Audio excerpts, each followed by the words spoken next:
Hello and welcome to Think Watercolour. Today I'm going to work from this reference photo that my daughter took on her phone in January when there was some snow on the ground. This is an ideal subject for me to demonstrate using a limited palette, also how to interpret a reference photo. I'm going to crop the image to make it landscape rather than portrait. And to balance the composition, I'm going to remove the nearest fence post as it's a little bit too dominant in the photo. My aim is to make the fallen gate the focal point in the foreground. I've sketched the basic elements of the scene quite darkly so that the camera can pick up the layout for you. When you're sketching your own subject, try to keep the pencil marks light and keep them to a minimum. Try to use your drawing as a guide rather than as an image to colour in.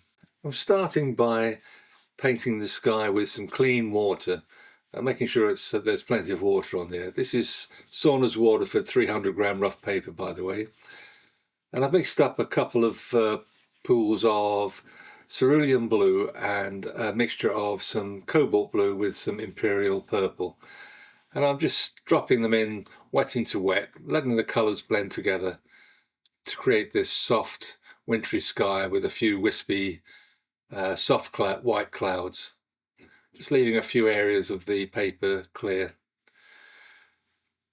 The sky will be mostly covered by the foreground trees, but it's all important to get it in the first place.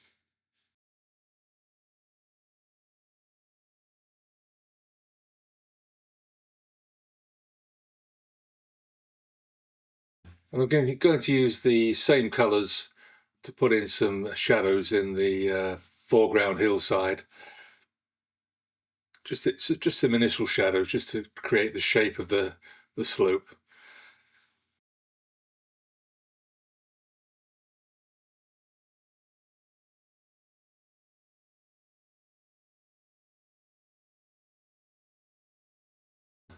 Just dropping in a few more areas of imperial purple, and I'm going to let this dry before I paint the tree line.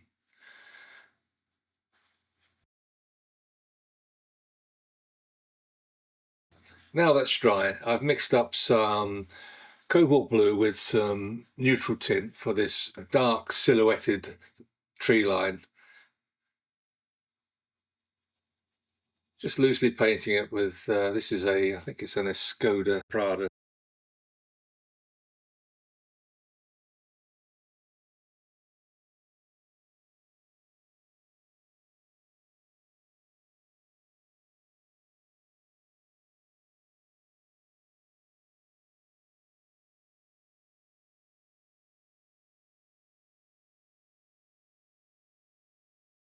Just using a rigger while the paint's still wet on those trees, just to drag up some tree trunks and branches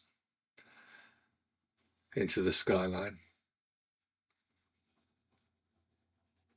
I'm holding the rigger quite high up the shaft and just letting the bendiness of the brush dictate the way the branches are painting. Riggers are really good for doing this sort of tree.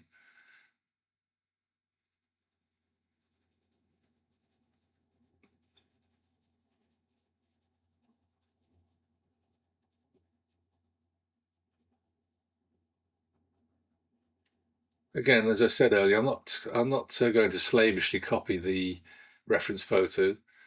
Just interpret it.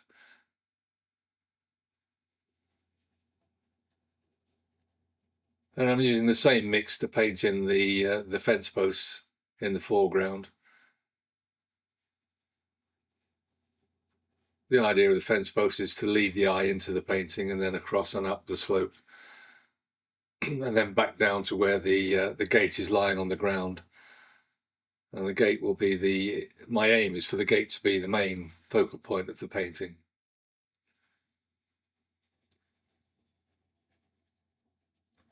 This is what attracted me to the photograph. The layout and the composition lets the eye travel around the painting. Oh, that's the intention anyway.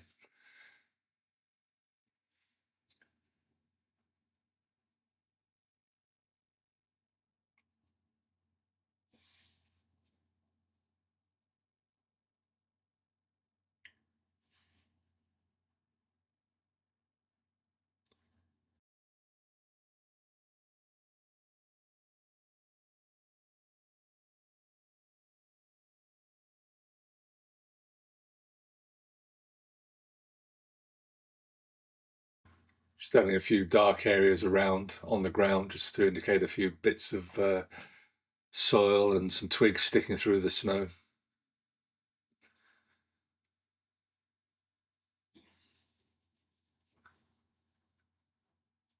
I just watered the mix down a little bit to suggest some trees in the background behind the foreground line of trees.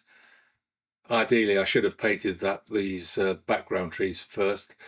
And using the side of the brush, just using the tooth of the paper for the thinner branches at the top of these trees. They're winter trees, so there are no leaves. It's just a suggestion of some thin branches.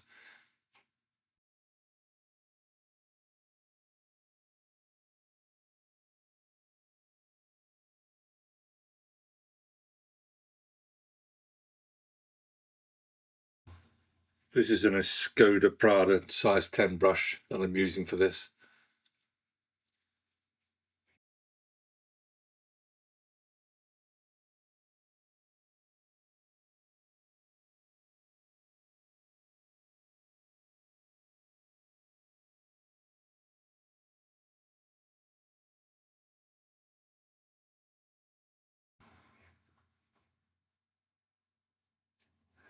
Again, using the same mix.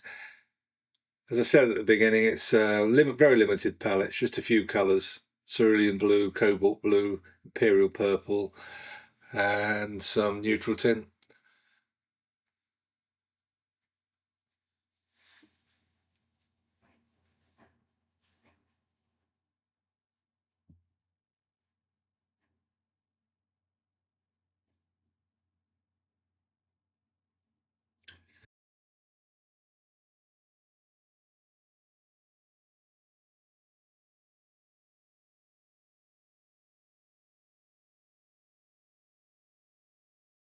Just adding a little bit of snow on the top of the fence rails there with some white gouache, just to lift that a little bit.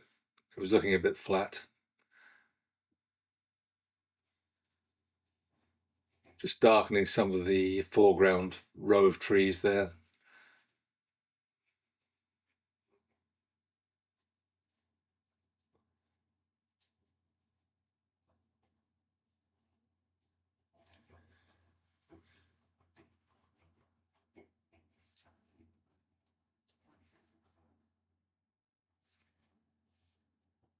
Just adding some more shadow on the foreground hillside just to bring it forward a little bit in the painting. Trying to create some aerial perspective. Darker colours tend to come forward. With that dark silhouetted tree line, it's important that the foreground shadows in the snow are quite strong. I think it's pretty much finished, but I'm just going to let it dry and have a good look at it. There's just something about the painting that doesn't seem right to me. I think I've missed something. I'm just going to have a think and then come back. Okay, I've had a look at it, and what I've done is I've just extended the base of the foreground tree line down a little bit and extended the tree trunks, bringing them into the painting, giving it a bit more shape. It looked a bit flat to me, so that was what was playing on my mind. Sorry I forgot to film this bit, but you can see the difference. Thank you so much for watching. I hope you found this useful. If you did, do give it a like. It really helps with YouTube. Do subscribe if you're not a subscriber, and hit the notification bell for future videos. I do try to post once a week if I can, but it's usually 7 to 10 days. And once more, thanks for watching.